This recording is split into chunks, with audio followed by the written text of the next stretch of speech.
dentro de la Cámara de Diputados este informe. ¿Coinciden con que fue un poco más caliente que otros informes de Marcos Peña o no? No, no coincido. ¿No? No. ¿Se vivió tranquila? Se vivió de una manera absolutamente tranquila. Por supuesto que este tipo de cruces entre unos y otros ya nos tiene acostumbrados, pero creo que hubo peores. ¿Hubo peores? Sí, hubo peores.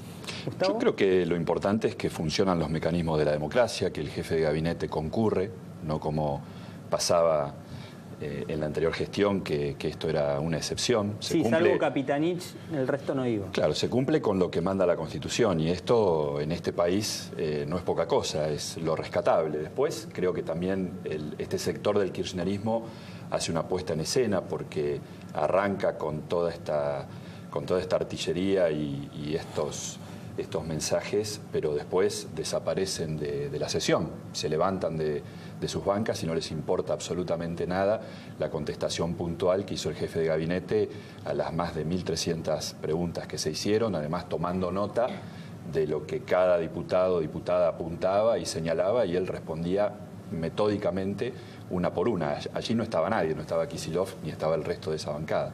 ¿Cómo hace desde el Frente Renovador para ubicarse en un lugar opositor cuando tiene una oposición kirchnerista que uno entiende que critica absolutamente todo y no hace una sola autocrítica, y hay un gobierno que se comporta de una manera distinta a cuando era oposición? ¿Cómo hace el Frente Renovador para ubicarse en ese lugar?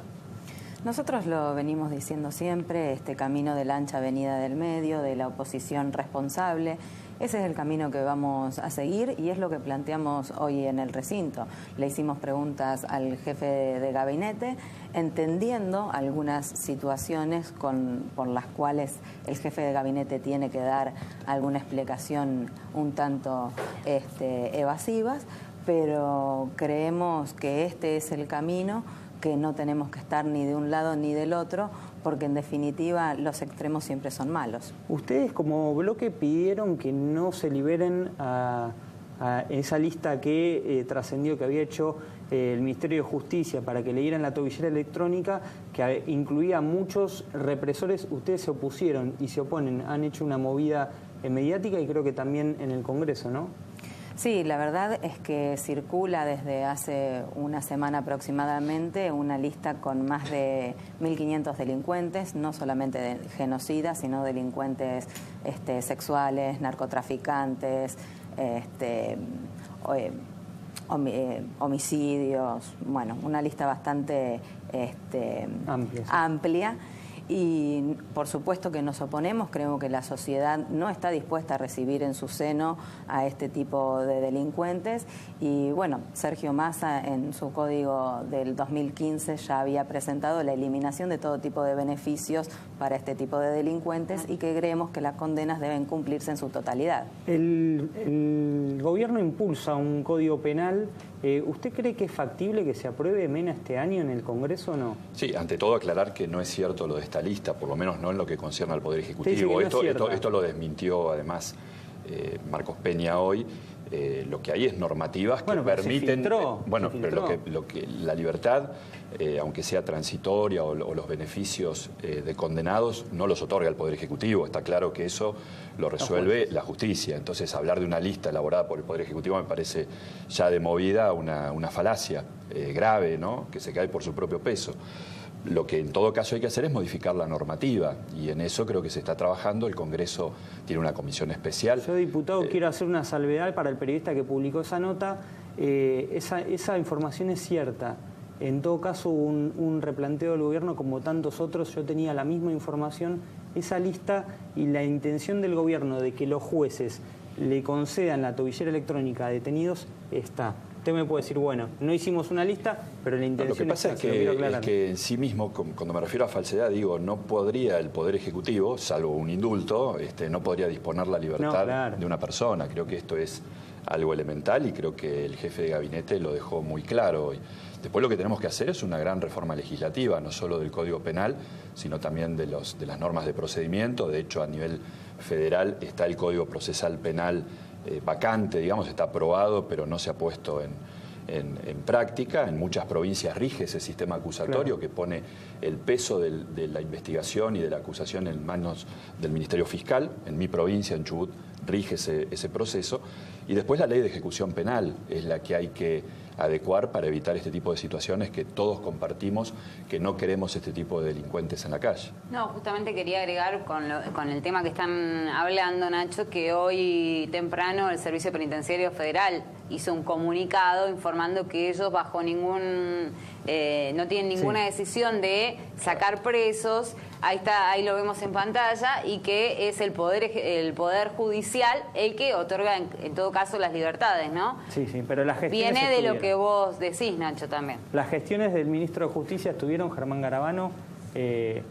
Esta información también la tenía yo. Pero bueno, continuemos. ¿Qué pasa con el aborto? Que es un tema, porque acá hablamos de Código Penal, hablamos de lo que pasó con Marcos Peña. Un tema que está en la agenda de los hogares es el aborto. ¿Qué opinan del aborto? ¿Usted, Macetani? Bueno, yo ya lo dije públicamente, estoy en contra del proyecto que se presentó en Cámara de Diputados semana pasada, así que esa es mi posición. O sea, ¿no está a favor de la despenalización? No, no estoy a favor de la despenalización. ¿Nena? Por mi parte, por supuesto, no estoy a favor del aborto. Lo que sí creo y estoy decididamente en contra es de tratar esa cuestión desde el punto de vista penal. Creo que la realidad demuestra, si lo miramos desde el costado penal, no ha dado solución a esta situación.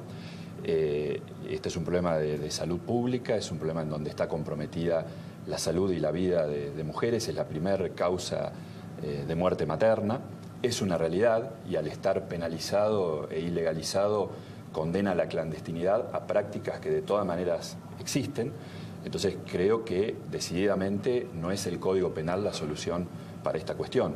Lo que hay que desarrollar son políticas públicas en materia de educación, de salud, que son las que propone la segunda parte de este proyecto. Y por otra parte, en nuestro país ya tiene casi 100 años en avanzar en la despenalización del aborto. Las figuras de excepción del artículo 86 del Código Penal así lo demuestran. El fallo de la Corte de hace unos años, en un caso que se inició en la provincia del Chubut, el caso Fal. Pasa todo por Chubut.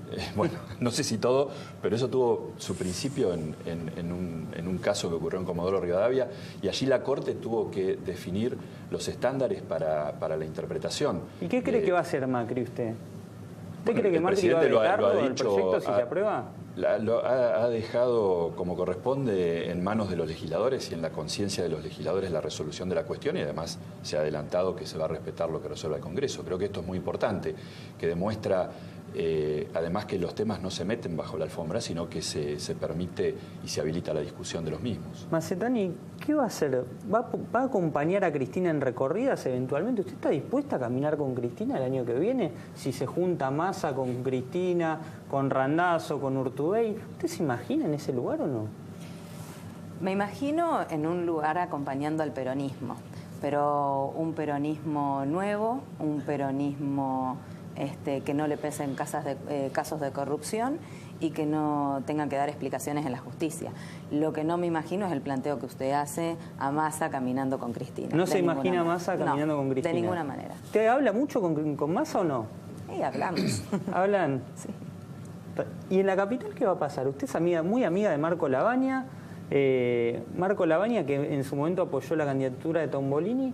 ¿Es cierto que en Capital puede haber una unificación ahí, ciertamente? Habría que preguntarle a Marco Lavagna. Yo puedo ser muy amiga, pero...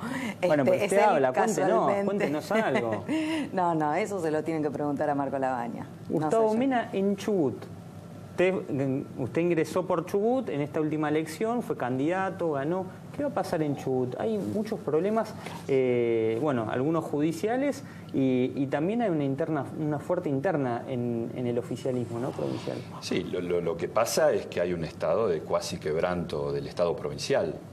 Luego de 14 años de gobiernos, de administraciones justicialistas, de distinto pelaje, pero justicialistas al fin, tenemos un Estado que al día de hoy no ha terminado de pagar los sueldos de los empleados públicos, que tiene una deuda financiera de más de 30.000 millones de pesos en un presupuesto anual de 40.000, que tiene un déficit fiscal mensual de 700 millones de pesos, servicios que no se pueden prestar, la obra social provincial, por ejemplo, no puede pagar a las farmacias que han suspendido el servicio al día de hoy. Esta es la realidad. En ese marco también puede haber una interna, pero lo más grave creo que es esto y la situación de corrupción que ha quedado al desnudo. La semana pasada se detuvieron en la propia Casa de Gobierno a funcionarios con rango de subsecretario. ¿En Cambiemos hay interna ahí o no? En Cambiemos hemos caminado mancomunadamente el radicalismo, el PRO, la coalición cívica, y por eso hemos podido revertir muchos años en que los resultados no nos acompañaban. En realidad no ganamos la elección, terminamos segundos, pero ganamos una banca que hace 10 años no tenía una fuerza no peronista en la provincia y quedamos apenas a un punto de ganar la elección. Creo que eso vigorizó mucho a Cambiemos. Es la única fuerza que viene creciendo en Chubut desde el 2015 y eso nos plantea un muy buen escenario. Falta 1 año y medio. ¿Usted va a ser candidato? Eso creo que se va a ir definiendo con el tiempo. Creo que en este momento es una frase remanida, pero hablar de candidaturas parece, y más en el escenario que tiene la provincia. Cómo son los tiempos, en la Casa Rosada se habla todo el tiempo de política, se menciona su nombre, se menciona que puede ir acompañado de un joven del PRO en una fórmula de coalición. ¿Usted está dispuesto a eso o usted quiere ir a una interna, una amplia interna? No. Nosotros estamos abocados a esta responsabilidad, a recorrer la provincia, a fortalecer Cambiemos, a generar proyectos para la provincia en cada municipio. Y esa es nuestra preocupación. Creemos que las candidaturas van a venir. Macetani, mire que dejamos grabado esta parte en la que usted dice que Massa no lo ve caminando con Cristina, ¿eh? No lo veo caminando con Cristina. Sí, la y última. En relación a eso, justamente le quería preguntar. Usted dice que no lo ve a Massa caminando con Cristina, pero sin embargo, hace unos años atrás fue parte del gabinete de Cristina. Bueno, fue parte del gabinete, pero también cuando vio que no coincidía por dónde iba el rumbo, se retiró. Bueno, muchas gracias, han sido muy amables. No, por favor. Gracias por la paciencia en un día tan importante para los futboleros y para los no futboleros.